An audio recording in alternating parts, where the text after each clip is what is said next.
Today we have a doozy. Woo! I have something special for you. Today we have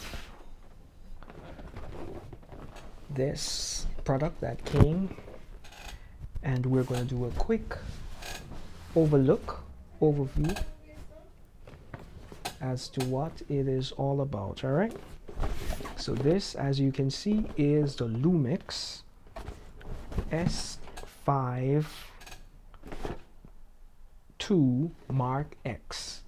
I hope that you can see clearly. All right, so we are going to move now into opening this product. As we open, this is what we're seeing.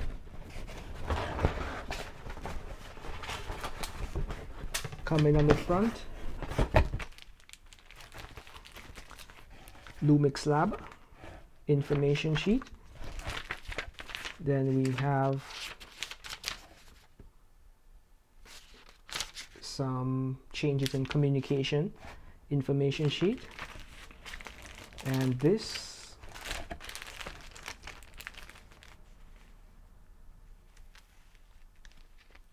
here is some registration and the document for the product. All right, so this is like the manual. All right, beautiful. So now that we have gotten that out of the way, let's put that aside and continue opening the box.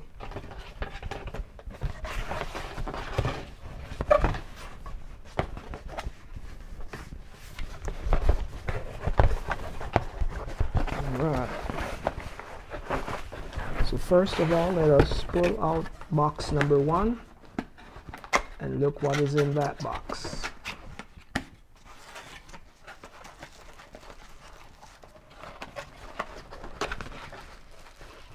Box 1709 seems to have a lens. So there's a lens in this box, and it comes with a lens cap.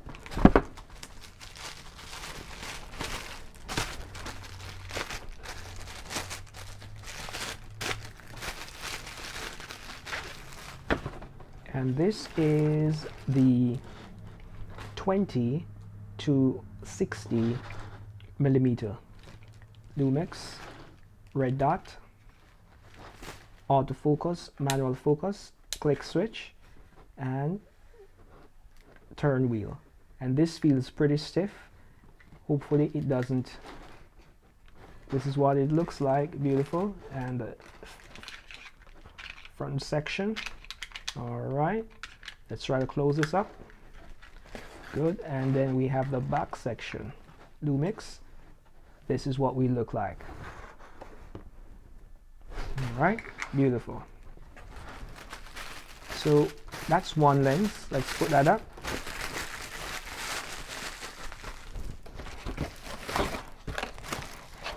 Put this aside, move into the next box.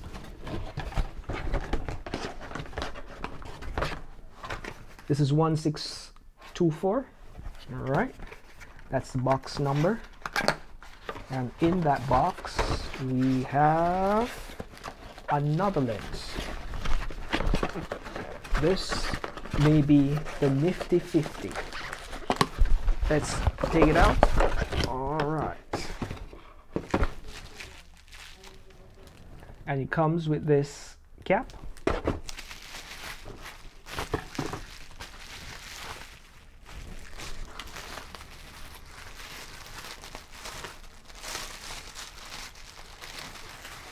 And indeed, it is the Nifty 50, and this is what it looks like.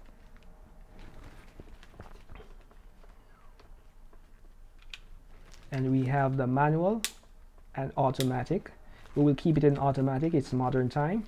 All right, and this is the front of it, so we can appreciate what it looks like. And the back side, let's open it. That's what it looks like. Good.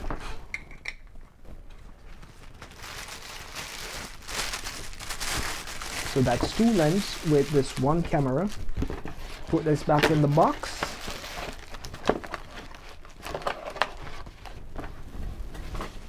Put the box aside and take this out. Put that aside. It comes with a strap, which we will not be using. It comes with a charger, which is good, and we really appreciate the charger. The last camera that I purchased was from a Sony company, and they didn't provide a charger like that. Alright. Then it comes with a battery, brand new sealed battery, and this is the Lumix Panasonic battery. I'm trying to see if I can find the name of the model. It is DMW BLK22. I'm gonna put it close so you can see. Put it up so you can see. That's the model number. All right. That's the battery. We're gonna have to put that battery in, and it comes with a cable. This cable is to connect USB type A and USB type C. All right. So if you see, that is what it looks like. Now that we are almost through, let us open and take out the star of the show. Come in its own molded cup, in its own space box. All right, this here, and we're gonna open and see what it looks like. Da, da, da, da, da, da. So this here is the Panasonic Lumix S5IIX. Beautiful. And this is what it looks like in real order, as how it appears.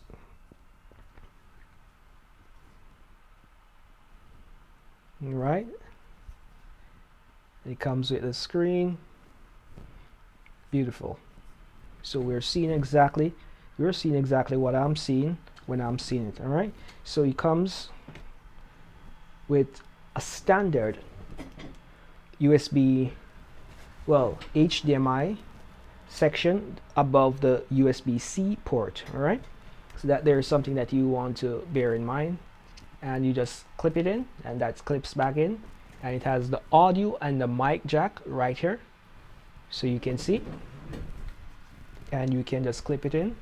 It feels a little bit loose, but let's see if we can push it back in, because it shouldn't be loose. All right, beautiful. And the next section, which is the important section, is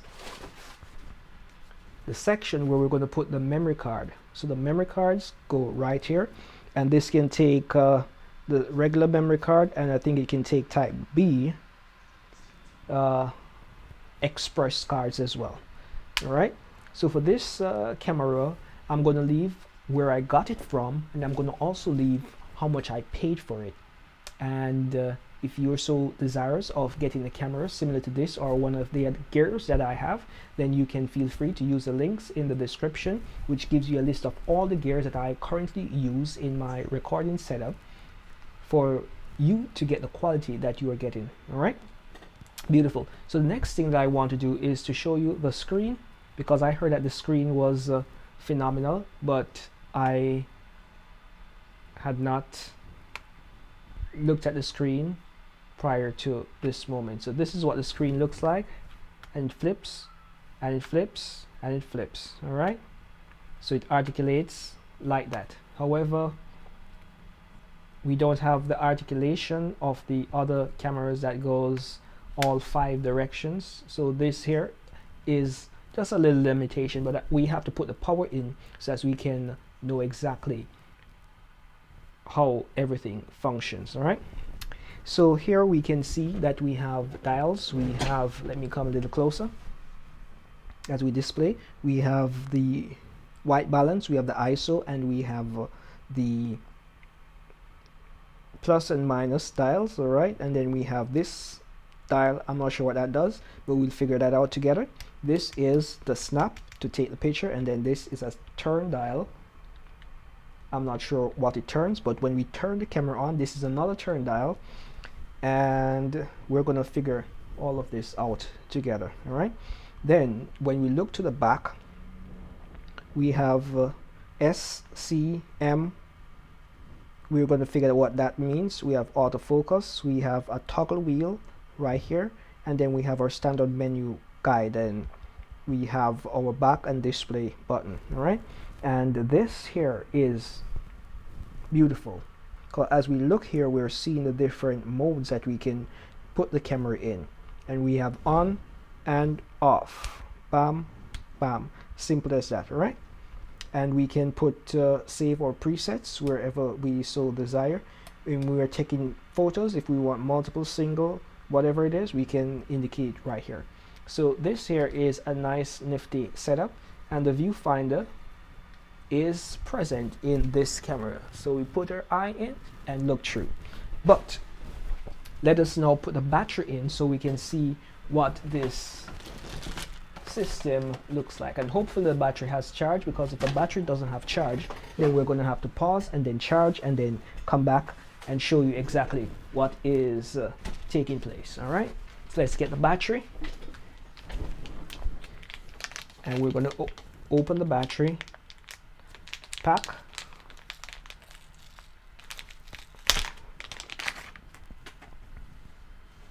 And this is what the battery looks like.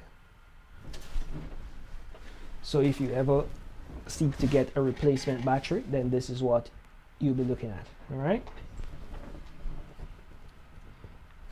so in order to get to the battery section, we're just going to click open, and it should open.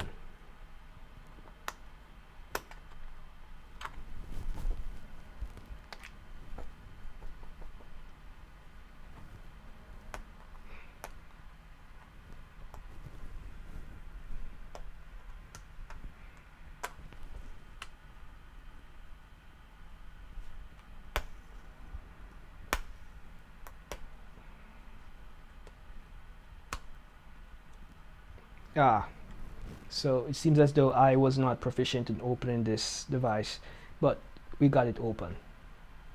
I feel a little play in the device, but let us see what happens. So we're going to look. This is what the inside of the device looks like for the battery compartment.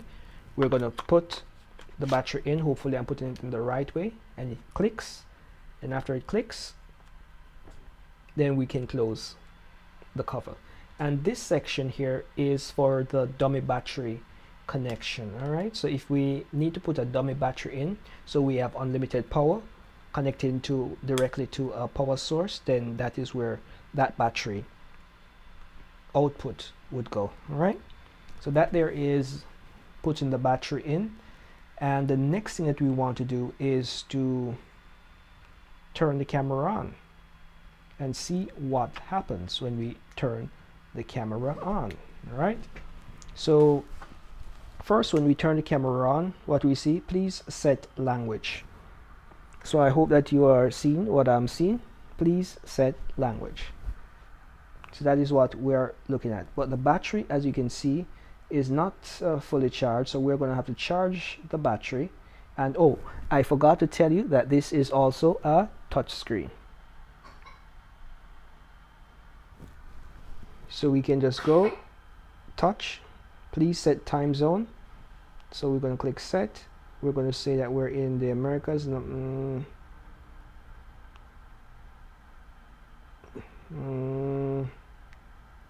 Let's see if we can find California, Chicago, no, Chicago, Denver, Phoenix, Vancouver, Alaska, Hawaii, no. What we're going to do, we're just going to select one: Denver, Phoenix, Houston, Chicago, Mexico, Chicago, Mexico, New York, Miami, Lambda. No, we're not in that time zone. I think we're in Chicago. Let's put Chicago for now, and then we can change it after. All right. So it says please set the clock. So we're going to click set, and then we're going to select the time that it is currently, and the time that we're looking at is 1:39. So let's put that 1 and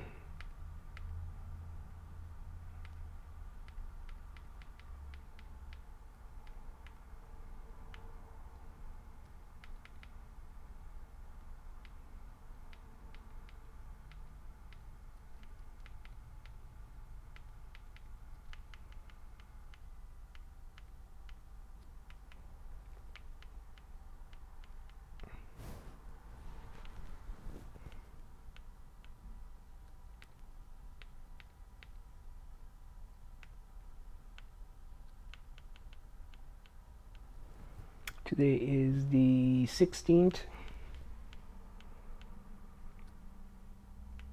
and it's 2025. All right, so we're going to click set. Below lens information is set. Change settings 24mm.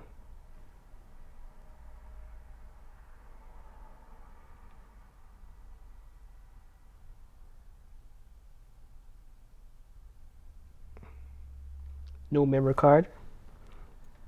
He's telling us that we have no memory card in it. All right, so that's okay.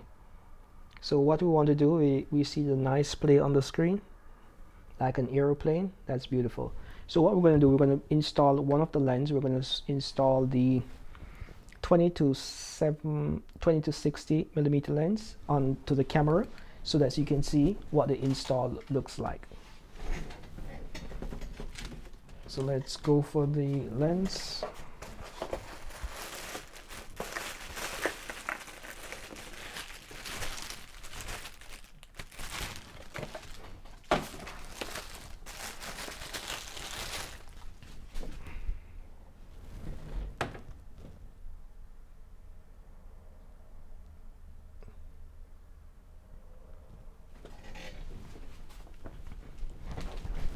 So in order to install the lens, what we're going to do, let's close the screen a little bit and let's just turn this off. Then we're just going to release the cap.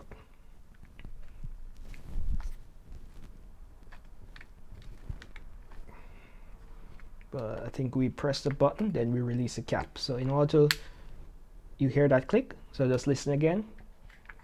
We press the button first, then we turn the cap. All right, so that was removed. Next thing, we're going to turn the cap right here. So both are loosened. Then we're going to lift it up, take the lens off, and this is what it looks like. All right, that's a full frame lens that we're looking at, full frame camera lens. And then remember, this has a red mark. Where the red mark is, we're going to line it up with this red dot right here. All right, so red to red, and that is going to be our start position. All right, it's going to be the start position, and then we're going to hold on to the button, and then we're going to turn.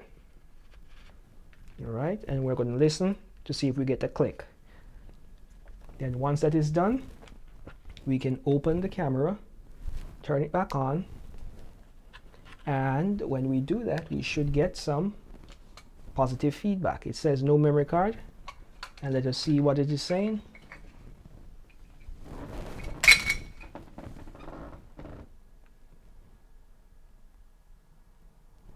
It's telling us that the lens is not attached properly, all right, which means that the lens is not properly sealed. So let us see if we can turn it properly so as it seals properly. So let us open again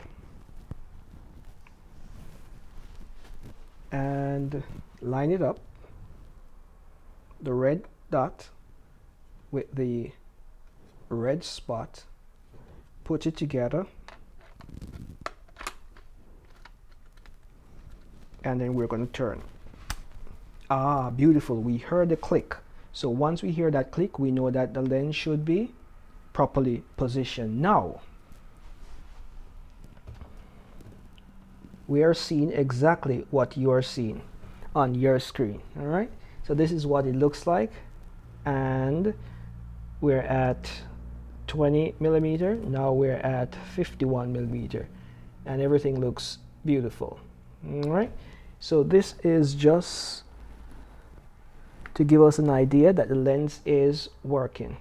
But before we get any further, we're going to have to charge the device, and then we'll get back into the final setup so that you can see exactly what it is that we are seeing. All right, so thank you very much for spending some time with us, and this is the Lumix S5IIX, and it is a phenomenal camera, and I hope that this camera will win me out and it will convince me to switch from my Sony cameras, because this camera offers some features which I'm pretty interested in. DJI drones and video recording devices, they can live stream directly from the device, and most of the top brand cameras are not able to do that, and this camera is able to do that, and it's a DSLR camera, or a mirrorless camera if you want to classify it appropriately. So because of that, I am impressed with that technology being embedded in the camera. So it has IP streaming, so I don't need any wires or anything like that to stream my videos. And not only that, guess what? Instead of having two Sony cameras, because right now I'm recording on two similar Sony cameras with two different lenses to get the perspective that you are receiving. One is for the vertical and one is for the horizontal. That there is a cumbersome setup, because I have to have two tripods, two gimbals to set them upon. All right, but this camera has what we call open gate, which means that instead of using the small section of the sensor, it uses the whole sensor. So we can shoot in open gate, and we can have it being reframed appropriately for the content that we are presenting. Because sometimes when you stretch your image after you have recorded horizontally to get it vertically, everything is just so close, so tight, and the head looks so big, so much of the head is in the frame, it doesn't look or feel natural. So this is one of the other reasons why we are considering the Lumix, and we're going to try this lens to see if it works with our setup, and if not, then we'll get something based on this range and this distance that better suits us. All right, so the next time we get back here, or we should be on a full battery, and we should have some positive news, and if not positive, then the inverse of positive news to tell you. But for now, this is the Lumix S5IIX, and this is the step up from the S5 II. This camera I think was launched in 2023, but I'm only now getting it in 2025 when it has done its spaces, and people have reviewed it and indicated that it is a good camera to get. I have had different brands of camera. I have had Nikons, but Nikon is not good for video, it's good for photography. Back when I had it, I spent $1,000 on my 24 megapixel Nikon. I think I bought that in 2009. Then in 2023 I moved to Sony, and I got the ZV-E10 Mark I, and I think I spent about $500 on one of the camera. Then I went on eBay and I got a second one, a backup one for the different orientation, and I spent about 400 plus for that one. It is a used camera, but it serves its purpose because I just keep the settings standard. So every time I'm setting up to shoot, everything is already preset, right? So those are the two cameras that I've had so far. Oh, back in 2005, I got the introduction to photography, and I had an Olympus. I don't even remember the name of the camera, but I can tell you it was 1.3 megapixel. And back in those days, 1.3 megapixel was the top of the line camera.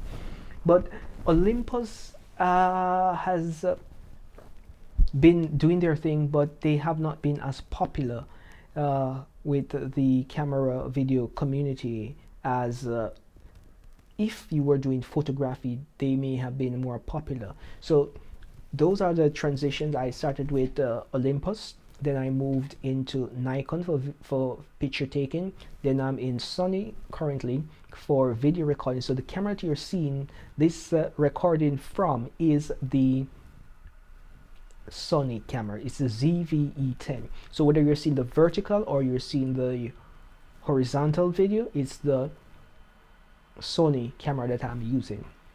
The lens that I'm using on the cameras, I don't use Sony native lens because Sony native lens are overpriced in my mind.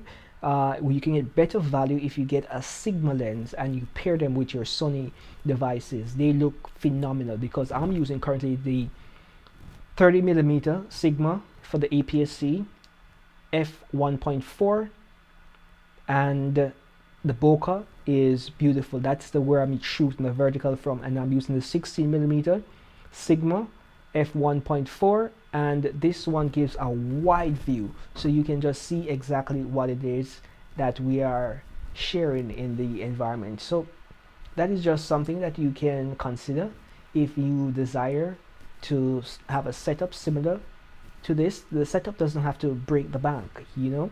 This is a step up to a degree because I'm gonna, if this camera serves me well, then what I'm gonna do, I'm gonna remove my two Sony cameras and just replace it officially with this one camera, because this camera also takes good images. I'm not really into the photography at this stage of my life, but I have others who like photography, so they can take pictures, and this here can take up to 96 or 92 megapixel thereabout.